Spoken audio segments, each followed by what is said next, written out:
Almost interesting that we still call them podcasts because now the audio format almost seems secondary.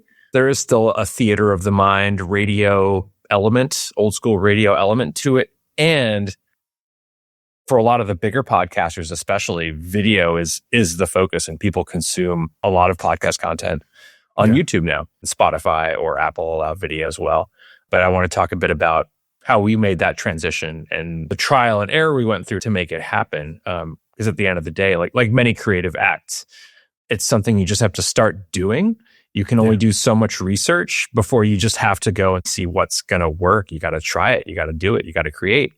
You could say that a podcast is more of a living thing because when you bring the formula, the video aspect, and then like all the graphics, overlays, animation, all that multimedia element, you start to immediately conceive the podcast more of a product that can be a series or an interview that in the old age we would see on television, and now you see everywhere, like on your phone, on your computer. But what can be tricky is to see it as a living being that evolves every episode, because it is meant to keep upgrading and getting better. Because like if you're stuck in, it has to be like this, and you have to set everything at the beginning, basically you are setting yourself to either win or lose even before starting recording, then it gets trickier for the creation perspective. So I think like one thing that from mice to you, to me, we have been sort of like comfortable doing is like applying the changes, diversifying the content, whether they were timely conversations or like important updates that require like a different approach,